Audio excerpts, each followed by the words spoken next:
Je suis arrivé un quart d'heure en retard. Et pour ce quart d'heure de retard, il a pris tous mes cadeaux à coups de couteau à viande, c'est-à-dire qu'il a tout déchiré. Ils m'ont fait manger accroupi par terre comme un chien et ils m'ont envoyé me coucher. Comment tu veux que je disjoncte pas? J'avais la haine. C'était moi contre le monde, quoi. J'ai grandi dans un contexte familial très compliqué de par ma pathologie qui est de naissance, donc le trouble déficitaire de l'attention avec hyperactivité. Donc le problème qu'il y avait dans les années 80, ce qu'on appelait ça que l'hyperactivité. On croyait que c'était un problème d'énergie alors qu'aucun rapport. À la maison c'était tendu, mon père il battait ma mère à l'époque et nous on se prenait souvent des coups. Ça m'est arrivé de me prendre des coups sans même parler parce que j'avais un visage tellement expressif qui en disait long et du coup je me prenais des roustes rien que pour des mimiques de visage. Il était capable d'être jaloux de cadeaux qu'on avait nous à Noël. Si lui voulait un cheval, ma mère nous achetait un vélo, il était capable de lui dire comment tu leur achètes un vélo et moi j'ai pas de cheval.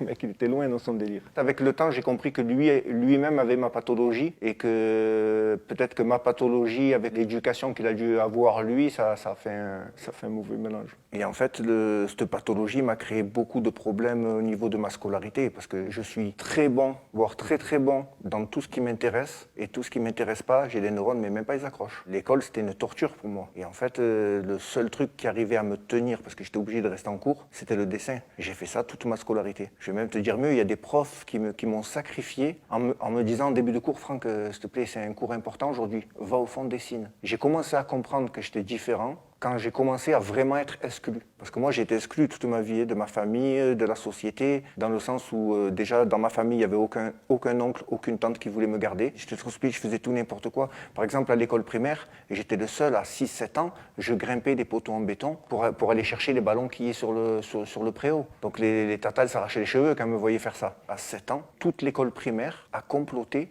pour partir au Futuroscope sans moi. C'est-à-dire que moi, je l'ai su que quand ils sont revenus, et comme les enfants, ils n'arrivent pas à se retenir, tous y parlaient, hein, le télescope, les planètes, et si je dis, mais qu'est-ce que vous racontez? Et me dit, oui, la semaine dernière, on était là-bas. Je rentre chez moi en croix, je dis, maman, je sais comment, tout le monde y va au Futuroscope, moi j'y vais pas. Elle me dit, mais j'étais même pas au courant. Et là, ça a été la première fois où vraiment j'étais exclu violemment. Psychologiquement, pour moi, c'était violent. Et en fait, ça a continué, parce que quand je suis rentré en 6e, toute ma classe a fait une pétition pour me faire changer de classe. Et ça a été violent, parce que le directeur, il m'a convoqué à moi, alors que quand il y a un problème comme ça, on convoque les parents. On peut pas dire à un enfant, comment ça se fait que vous n'ayez pas un ami dans votre classe?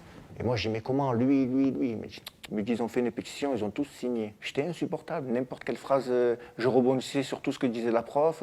J'étais insolent avec les profs, avec les élèves, avec le directeur. C'était du fait, surtout, déjà chez moi, j'avais pas trop le droit de parler sans me prendre des roustes. Donc au final, les endroits où je savais que j'allais pas me prendre de baffe, je m'exprimais. Et mes parents, ils ont divorcé, j'avais 9 ans. Intérieurement, je suis vraiment pas bien, d'autant plus que j'ai mon beau-père qui arrive. Et le beau-père avait des gros problèmes psychologiques. Et même si je sais que par rapport à d'autres enfants, je sais que je suis passé à côté du pire, mais la maltraitance émotionnelle est aussi violente. Avec le temps, elle fait des dommages assez costauds, quoi. Et il me faisait une misère psychologique, elle était folle. Ça m'est arrivé plein de fois qu'il me réveille vers 23h quand il rentrait du boulot. Moi, tête dans le cul, je sortais de ma chambre et je dis, bon, sors-moi le carnet de texte, cahier de correspondance, sors-moi tes devoirs. Je devais avoir 10 ans, 10, 11 ans. Ça me faisait me coucher à 2h du matin, mais le lendemain, je devais me lever pour aller à l'école. C'est juste que le mec, il était fou, tu vois.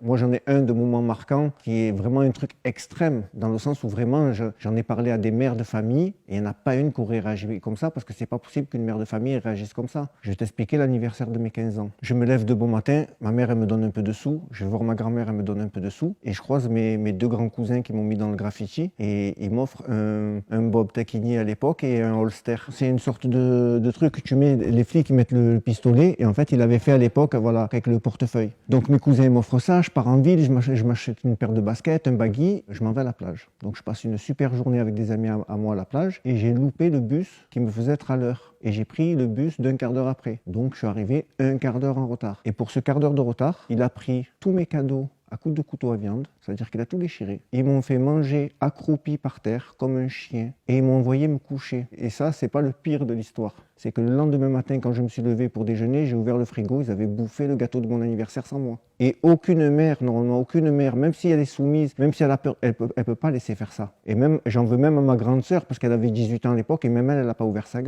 C'est ce genre d'action que j'ai eu dans ma vie. Et après, comment tu veux que je sois pas énervé? Comment tu veux que je disjoncte pas? La chance que j'ai eue, c'est que c'est moi qui ai mis fin au couple entre ma mère et mon beau-père, et j'ai trouvé du dans sa voiture. Et quand je lui ai dit, oh, mais c'est quoi ça? Eh ben, il me l'a pris des mains et il m'en a proposé. Et de là, je suis rentré chez moi, je dis, oh, c'est quoi se fatiguer? Ça fait des années, il te dit, le shit, c'est pas bien, nanana, mais il fume. Et en plus, il m'en propose. Et là, ça a été la goutte qui a fait déborder le vase et ma mère, elle a viré de la maison. Le truc, c'est qu'il n'y avait plus de figure paternelle. Et que je me suis retrouvé, moi, dans une maison avec une femme avec qui j'étais en embrouille, en fait. Et ça pouvait pas bien se passer. Donc, du coup, cette liberté, avec la haine que j'avais du fait que je sois exclu de la société, exclu par mon père, exclu par ma mère, à un moment donné, j'ai dit, bon, toi, tu t'en bats les couilles. Toi, tu t'en bats les couilles. La société s'en bat les couilles. Ben moi, je m'en bats encore plus les couilles. Et de là, je fais n'importe quoi. Ma mère, elle m'avait mis à la rue, j'étais en galère, j'étais dans un squat à Frévalon au bâtiment I. Les premiers cambriolages que j'ai fait, je les ai faits par rapport au fait que j'étais à la rue, que j'avais pas à manger. Donc du coup, je me suis débrouillé comme ça. Mais le problème de ma pathologie, c'est qu'on a besoin de reconnaissance et que la seule reconnaissance que j'avais, c'était les mecs de mon quartier qui m'emboucanaient et qui validaient les conneries que je faisais. Et en fait, voilà, après, c'est comme tout, tu vois, tu commences par une petite connerie et petit à petit, tu augmentes et tu vrilles. J'étais pas fait pour l'école, mais le problème, c'est que mon intelligence, je l'ai mis dans les conneries. C'était ma vie, quoi. J'étais là, je m'en foutais de tout. J'avais mis de côté mon empathie, j'avais tout mis de côté. Ah, vraiment, j'en avais plus rien à cirer, tu vois. Ça m'est arrivé d'être violent avec les autres, avec les gens de ma famille, mais pas violent physiquement avec les gens de ma famille, mais verbalement, j'avais la haine, quoi. Je me battais souvent, j'ai fait la misère à des gens peut-être pour rien, des fois aussi dans le quartier en m'ennuyant, et ouais, j'étais déconnecté de la réalité dans le sens où c'était moi contre le monde, quoi. Dans ma tête, je me suis dit, comment, tout le monde s'en fout, pourquoi moi je vais y donner de l'importance, tu vois. Cette période, elle a duré très longtemps. J'ai commencé à faire des conneries, je devais avoir 15-16 ans. Je suis rentré la première fois en prison en 2004 parce que j'avais un appartement plein de en dessous de Corot. Après, quand je suis sorti de prison en 2005, je suis parti encore plus en couille. J'ai fait un braquage, une séquestration et là, je me suis fait attraper. Là, la séquestration, c'est vrai que c'est un truc de fou, mais il y a un truc qui m'aide un peu à relativiser, c'est qu'il n'y a pas eu de coup. Voilà. On est rentré, on a pris un coffre, on est reparti. À l'époque, je m'en foutais, tu vois, de la répercussion psychologique, même si je regrette maintenant, tu vois, parce que je suis quelqu'un qui a beaucoup d'empathie. Mais à l'époque, je l'avais mis de côté parce que j'avais la haine. J'avais la haine, on ne peut pas grandir de cette manière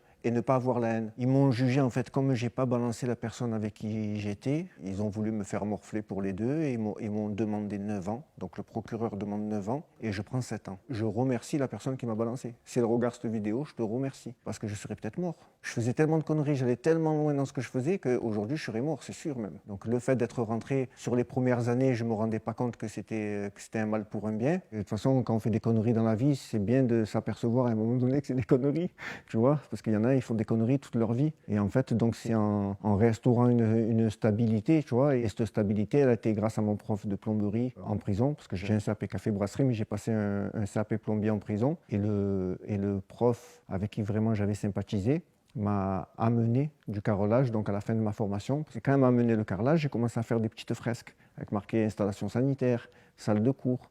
Et en 2 mois et demi, j'ai carrelé tout l'atelier. Il n'y avait plus rien à carreler. Et j'ai dit, mais qu'est-ce que je fais aujourd'hui? Il n'y a plus de place sur les murs. Il me dit, bah, tiens, j'ai une planche, fais un truc sur la planche. Et du coup, j'ai fait mon premier tableau. J'ai fait mon premier tableau en prison. On a écrit avec des amis de dehors, ma mère, on a fait des courriers au directeur de la prison et on a fait sortir le tableau de la prison et je l'ai actuellement dans mon atelier. Et c'est là que, un matin, quand je suis arrivé, le prof m'a dit, mais tu devrais laisser tomber la plomberie. Je me dis, ce que tu as là dans les mains, c'est pas tout le monde qui peut le faire. Et là, cette confiance qu'il a remis en moi, eh ben, ça a été un truc énorme parce que de là, j'ai commencé à faire entrer des papiers sur la mosaïque, j'ai commencé à me renseigner et j'ai commencé à préparer ma sortie. Et ça, c'était 1 an avant ma sortie. C'est-à-dire que 1 an avant ma sortie, je n'étais toujours pas décidé à arrêter les conneries. C'est le fait que cette personne-là, que j'aimais beaucoup, m'ait redonné confiance en moi, qui m'a fait revenir sur le droit chemin et reprendre conscience de la réalité de la vie, quoi. Et moi qui ai fait 5 ans plein, parce que sur les 7 ans, j'ai fait 5 ans plein, je suis sorti en conditionnel. Et j'ai vu des gens rentrer pour défaut de permis, ressortir, re-rentrer, s'être pris 7 ans pour braquage. Tu vois ce que je veux dire? C'est pour ça que quand tu es en prison, c'est compliqué de se redresser et de voir du positif là-dedans, tu vois. La confiance en soi, c'est ce qui manque à beaucoup de gens et je vais même te dire mieux, j'en ai parlé à des psys, si tu vas en prison, tu trouveras beaucoup de HPI, donc de haut potentiel intellectuel, et tu trouveras beaucoup de TDAH. Parce que le TDAH, c'est une pathologie qui fait qu'on est tellement insupportable quand on est enfant qu'on est plus assujetti à se prendre des roustes et à être maltraité. Et le fait d'être maltraité, ça te fait avoir des comorbidités, comme certains la bipolarité, d'autres la schizophrénie, d'autres comme moi le trouble disruptif. Et si tu regardes en prison, il doit en avoir un sacré paquet. Et en fait, ma pathologie, elle peut s'atténuer avec le temps si tu as un cadre familial correct et que tu vois, il y a des gens, ils passent toute leur vie avec un TDAH et ils s'en rendent pas compte. Et ça les a pas dérangés, ils ont une vie normale, femme, enfant, travail stable. Et c'est juste que selon la vie que tu as, ben, tu peux l'augmenter et tu peux créer des troubles associés dissocier et, voilà, et au final disjoncter, quoi. À ce moment-là, vraiment, j'étais décidé à retravailler. Vraiment, le moment où ce prof m'a redonné la confiance, c'était fini. J'avais compris que j'avais perdu assez de temps comme ça en prison et qu'il fallait que je fasse de l'avant, quoi, que je mette mon potentiel sur des choses plus créatives et plus légales surtout. Il m'avait même parlé à l'époque de certains artistes qui font des œuvres au sol et qui recouvrent après de résine. Et en fait, le premier truc que j'ai fait quand je suis sorti, c'est acheter tout le matériel de mosaïste et acheter cette résine. Et donc j'ai fait la combinaison mosaïque-résine. Et en fait, je m'étais dit, il faut que j'arrive à moderniser ça. Et en fait, je suis passé à faire exactement le contraire. La mosaïque, c'est des carreaux que tu casses. Avec ces petits bouts de carreaux, tu crées une forme. Moi, ce que j'ai fait après, c'est que je prenais des grands carreaux et je taillais la forme que je voulais en une seule pièce dans ce carreau. Et en fait, c'est tous ces morceaux de carreaux sculptés que j'imbrique les uns aux autres qui créent le portrait. Le truc qui s'est passé, c'est que j'ai réussi à faire une exposition à Cannes, dans une villa louée par Travolta. Pour réussir à participer à cette soirée, il a fallu que j'offre le tableau. Et au final, j'ai réussi à faire signer le tableau par Travolta et j'ai fait la photo avec lui. Et en fait, le lendemain, quand j'ai vu ça, j'ai dit, mais purée, en fait, c'est génial ce concept, tu vois. Et quand je rentre chez moi, j'ai dit, purée, il faut que je trouve quelqu'un d'autre à faire. Et je regarde sur Facebook et je vois mon cousin en photo avec Zidane. Et au final, on a fait le lien. Je suis descendu jusqu'à Madrid avec ma voiture et le portrait. Et j'ai fait signer Zizou. Et du coup, au final, c'est ça qui m'a plu, en fait. Le fait que la célébrité signe le tableau, ça montre qu'elle valide ce que j'ai fait de son image. J'ai fait signer Eva Longoria, j'ai fait signer Pedro Almodovar, j'ai fait signer Will Smith, j'ai fait signer Lewis Hamilton. J'ai pas de style particulier dans le sens où je suis un touche-à-tout. Un jour, je vais faire de la céramique, un autre jour, je vais faire de la peinture, un autre jour, je vais faire du graffiti. Et ça m'est arrivé de faire des performances. À Marseille, il y a un endroit où il n'y avait pas de mur. À côté, il y avait un mur où il n'y avait plus de place depuis 20 ans. Eh ben, sur le grillage, je suis allé monter un mur en bois de 22 mètres pour faire mon graphe à un endroit où il n'y avait pas de mur. Tu vois, ça me plaît, tu vois, c'est le challenge, la détermination. À un moment donné, je me suis rendu compte qu'il y avait quelque chose qui clochait. Je me suis posé la question quand je faisais des pieds et des mains à Cannes, à Monaco. J'ai fait des soirées avec le Prince, j'ai exposé pendant 7 mois. J'ai fait 2 festivals de Cannes au Martinez à Cannes. Donc c'est un des plus grands hôtels, j'avais tous mes tableaux et j'avançais pas. C'est là que je me suis dit, il doit y avoir un problème. Il y a un problème quelque part. Parce qu'à un moment donné, je me suis dit, mon pote, tu as 40 ans, tu n'as pas de femme, tu n'as pas d'enfant, tu n'as jamais été en couple, il y a un problème. Tu vois ce que je veux dire? Parce que j'ai beaucoup de qualités et comme je disais à tout le monde, je dois avoir des défauts sacrément costauds. Tu vois ce que je veux dire? C'est avec toutes les qualités que j'ai, tu vois, j'arrive pas à être en couple, j'arrive pas à avoir une vie normale, c'est qu'il y a un problème. Et un jour, en parlant avec un ami, je lui explique un peu ma vie, il me dit, ah, mais tu n'es pas un fou alors. Je regardais, comment je suis pas un fou? Je dis, je crois que je t'ai attendu pour... Je sais que je suis pas fou. Et il me dit non, mais fais ce test. Et il me fait faire le test des autistes Asperger.